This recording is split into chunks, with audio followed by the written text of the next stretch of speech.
Welcome everyone to another episode of Chevalier, where we are here to help men and women find happy and healthy relationships. And like always, it doesn't matter whether you're black, white, Asian, Hispanic, Puerto Rican, South American, Australian, or even the penguins in Antarctica. The number one value of this video, as I do with all videos, which sometimes I feel like I could do a better job than others, is to try to help people understand that as long as men and women are fighting each other over who's wrong and pointing the fingers, it's never going to help us find the relationships that most of us say they want. At the end of the day, on both sides of the table, there are flaws with the men, and there are flaws with the women. There are things that men can do better, there are things that women can do better. But I think the stronger focus should be on what we need to do to meet someone who wants a relationship like we want a relationship.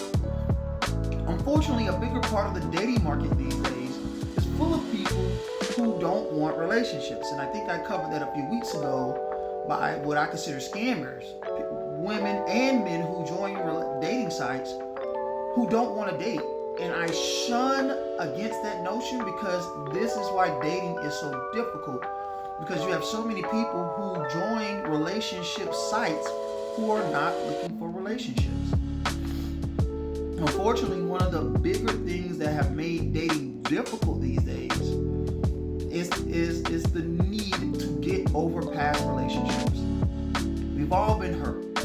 We've all suffered. We've all had our pain and our hurt and our transgressions in this dating market, whether you're married or not.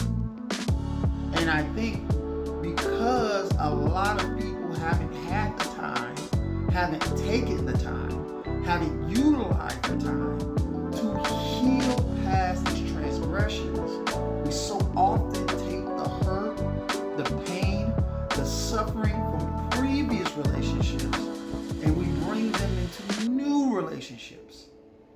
The problem is we're holding the new person accountable for what the former person did.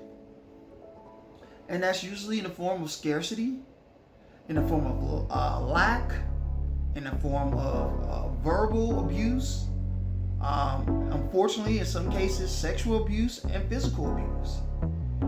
And I think that's because for men and women, we haven't done a good enough job of employing the therapy that we need in order to heal from that pain, that hurt, and that suffering that has put us in the situation that we're in currently. Therapy has always been the number one most valuable answer to growing, building, and finding healthy relationships. Because the two biggest reasons why relationships fail is because of infidelity on both ends and because of financial or lack of financial security on both ends. In most cases, when you deal with most people, you tend to find out that there's usually some pain, some suffering, or some hurt from a previous relationship that's denying you the opportunity to love a new person, to grow with a new person, to build with a new person.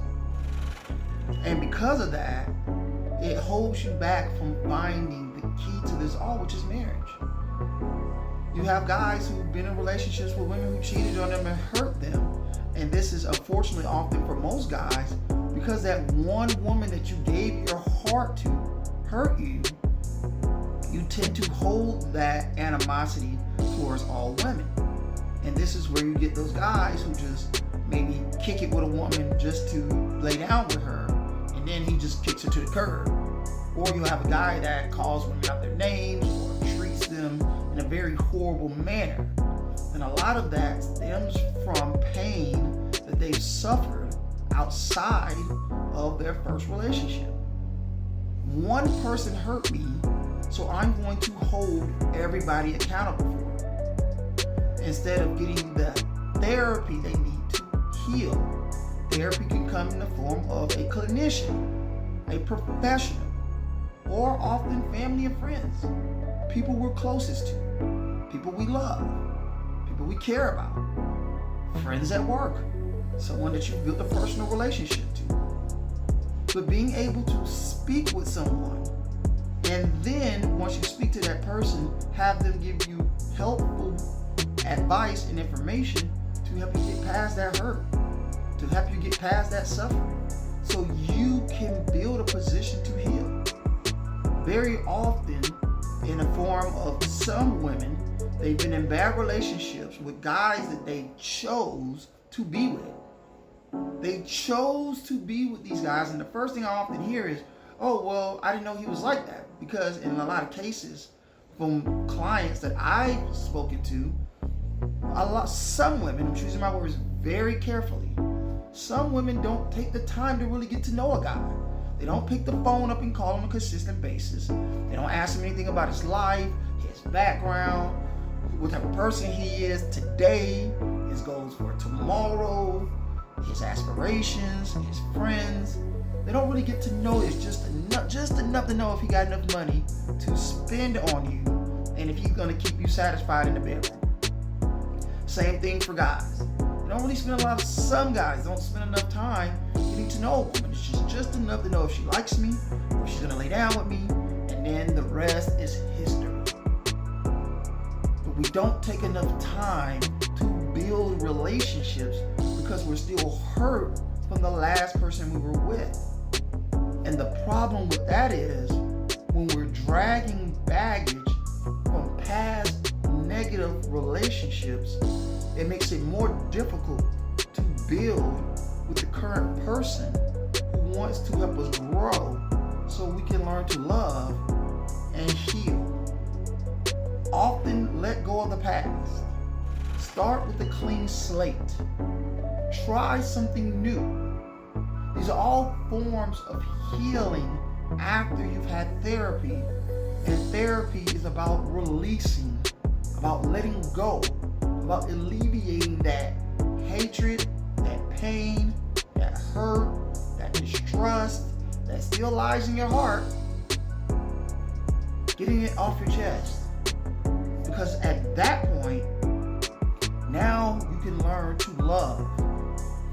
But as long as you hold on to that hatred, as long as you hold on to that hurt, as long as you hold on to that suffering that you've been carrying for several relationships, it makes it difficult to attach yourself to a new person. And when you have that difficulty to attach yourself to that new person, in the end, it keeps you single. Because all you end up doing is getting in these short-term situations that doesn't go anywhere. So you end up going from person to person to person until you get burned out. Now you're even more angry. Now you're even more frustrated. Now you're even more upset because it's not working out. On top of you carrying the baggage of those past relationships that have hurt you. Therapy is the key. It's the start to getting all of that out of your system emotionally, psychologically, but more important, spiritually. When you spiritually get it out your system and you finally decide to talk to someone, to open up to someone, to allow someone to attach to your feelings so you can get a better understanding of this hurt, of this pain, of this suffering, what you could have done different. But most importantly, how you can put yourself in a position to never be in that position. Sorry guys, excuse me. How you can put yourself in a position to never be in that position again. Then you start to grow. Therapy is not just about getting it off of your shoulders, but it's also about growing so you can change your heart, so you can finally allow someone to love you the way hopefully you're ready to love them. I really appreciate you guys. It's been a journey. I'm going to spend the whole month of July focusing on therapy in different ways that we can therapeutic to happy healing. Until next time, peace. We are